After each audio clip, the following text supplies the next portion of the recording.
Chapter 5 Fact or Fiction. Stevie and I idly chatted as we tossed the ball back and forth, walking towards the front yard of his parents' house on Irvine Street in Windsor. The glow of streetlights heralded the dusk of that warm Saturday afternoon. Their brown pre-war brick house stood midway down the street, a typical cookie-cutter design of its era. It was 1962, and visiting my older cousin Stevie's house was always a special occasion. Life in the city stood in dark contrast to my rural upbringing, where houses sat far apart and the landscape stretched endlessly. Windsor felt big yet compact, complicated, and busy. The air carried the sweet aroma of dinners cooking in the nearby homes, mingled with the hum of soft voices drifting through the neighborhood. Across the street lay a schoolyard, and every house had a small yard, a far cry from the open spaces of my farm community. So my perspective, everything about Windsor seemed so different, so new. By the time the last light of the day faded into night, Stevie and I had moved into the dusty ball diamond in the schoolyard, still throwing the ball back and forth. Across the street, Auntie Julie's voice rang out from the front porch, calling us back. We reluctantly started the short walk back, tossing the ball to each other under the street light's glow. Suddenly, a strange buzzing sound appeared above. We stopped in our tracks, our heads tilting back. What should have been a starry, moonless sky was obscured by something enormous and unfamiliar. It moved slowly, its size covering the area of several homes. The object was metallic and triangular, illuminated with many colorful lights. "What is that? A helicopter?" I asked, pointing up to it. "That's no helicopter," Stevie replied. His tone was serious.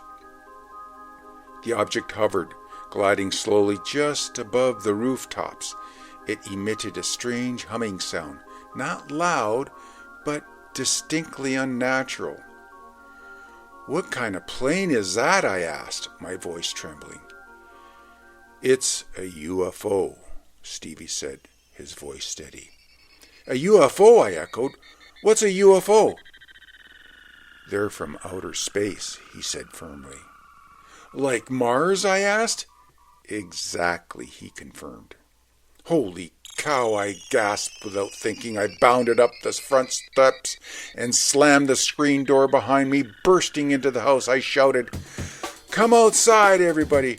Come outside now! The Martians are here! A UFO is on top of the house! You gotta come!" The kitchen was hazy with cigarette smoke.